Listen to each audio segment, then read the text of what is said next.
தாவீது யாருங்க அடிச்சாரு? யார் அடிச்சாரு? புகழ் யாரு படிச்சாரு? கோலியாத்தை அடிச்சது யாரு? தாவீது யார் அடிச்சான்? யாருன்னா அடிச்சு போட்டோம். எனக்கு என்ன வந்துச்சு? அல்லேலூயா. கோலியாத்தை அடிச்சது தாவீது. தாவீது குட்டி பையனா இருக்கிறான். அவங்க அண்ணனுங்களுக்கு சாப்பாடு கொடுக்க போன இடத்துல அங்க கோலியாத்து நின்று கொண்டு 40 நாள் நிந்தித்து கொண்டு இருக்கிறான்.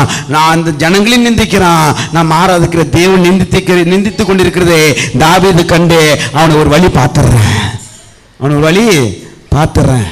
தாவீது குட்டி பையனாகிறான். சவுல் சொல்றாரு, நீ இப்படி போனா உனக்கு பாதுகாப்பு இல்லப்பா, நீ ராணுவ ட்ரெஸ் போட்டுக்கொண்டு போகுப்பா, நீ போட்டுக்கோ, மார்க் அவசரத்தை போட்டுக்கோ, கேடயத்தை பிடிச்சுக்கொள்ளு. ஆனா எதுவுமே தூக்குவதற்கு அவருக்கு பலனும் இல்லை, போட்டுக்கொள்வதற்கு பெரிய உடம்பு இல்லை. அவர் சொல்றான், நீ நிந்தித்த இயேசு கிறிஸ்து நாமத்தினால் வருகிறேன். ஒரு சின்ன கல் எடுத்து அடிக்கிறான், கோலியாத்து விழுறான்.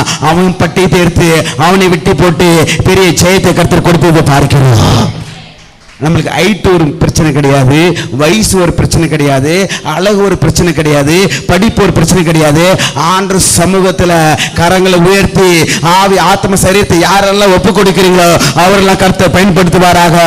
கரங்களை தட்டி மகிமைப்படுத்துங்க.